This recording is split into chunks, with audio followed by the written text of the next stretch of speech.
Hello and welcome back to my channel. Asha here. A very happy Diwali to you and your family. I hope you're making the most of the festive season. And today I'm going to be talking about one of my favorite novels, which is The 13th Tale by the British author Diane Setterfield. So many reasons why this is a favorite. One is right in front of you, the cover. Anything that has books etched on it is a natural favorite. I'm going to show it to you closely. I'll quickly tell you what this book is all about, but before that, can I just ask you, have you subscribed to my channel? And if not, why haven't you? Subscribe to my channel. Also hit on the bell icon so that you do not miss out on any of my future notifications. On this channel, I talk about books, my favorite authors, things that you should be reading and things that you should be avoiding. The 13th Tale starts with the story of Margaret Lee. She is a biographer, an amateur biographer at that.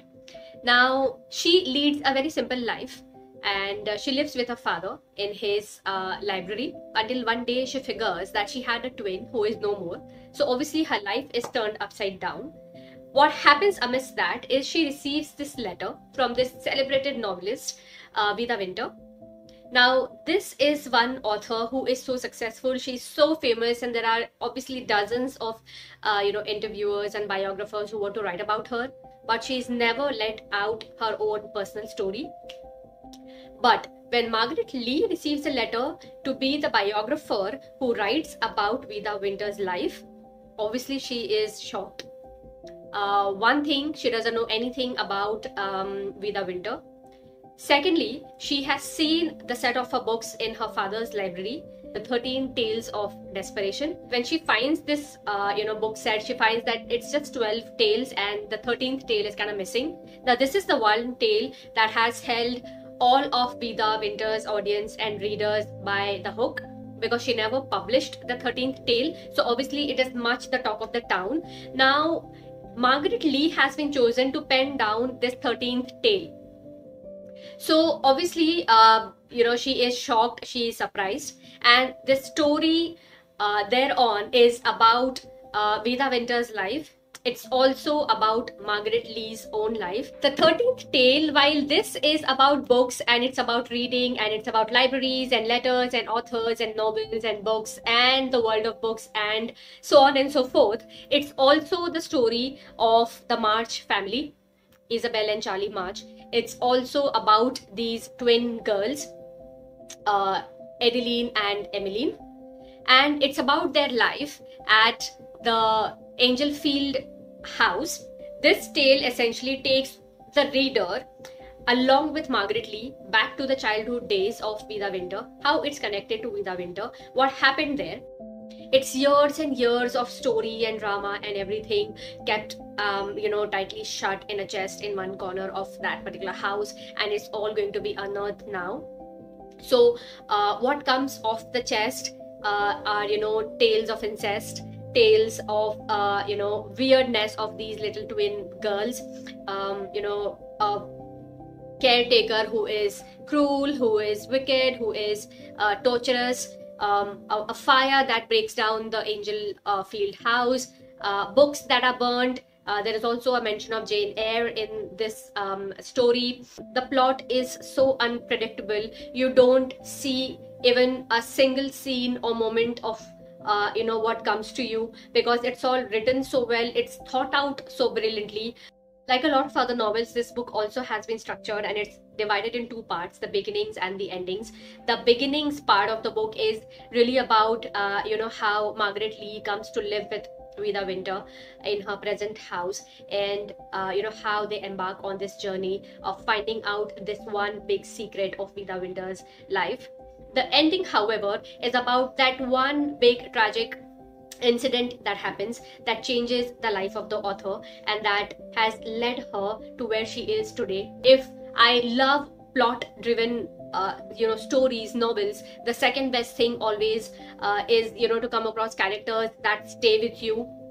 And these twins, that is Adeline and Emmeline, these will definitely stay with you. There is something hauntingly, sinisterly wrong with these kids. You know that, there is something going on which is not so right.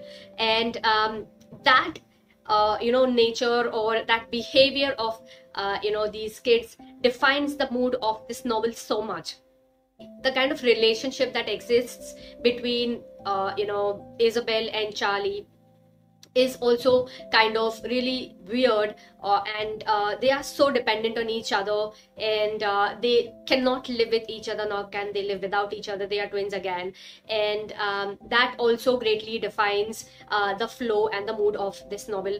Moving on to the Angelfield house itself, I feel this book is very heavily inspired by Wuthering Heights. It's got the same gothic, eerie feeling that exists with the Wuthering Heights. Everything about this house kind of adds to the sinister, haunting mood of this book, and you just know that there is nothing that can go right here, and you still enjoy all of it because it's the kind of chills, the kind of thrills this place gives you.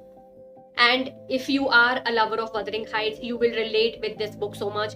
Next, I think I want to talk about the writing style. I think there are very, very few authors, and there are so chosen few who know exactly what they want to write and how they want to write it, so that they can keep the reader glued to every single word they've penned down. And Diane Setterfield is an absolute epitome when it comes to classic, gothic, horror, chilly kind of writing style. The theme of this book is gothic horror, and that's established right from line 1 of this book. It actually starts with "It was November," and you know that it's something which is serious, it's something which is slightly dark, it's something that is complex, and so on and so forth. So that kind of starts to build on the mood of the book, and it's been carried along the pages beautifully. The mood doesn't shift, so you are caught up in that whirlwind right till the end, and that is something which makes this story so unforgettable, I guess.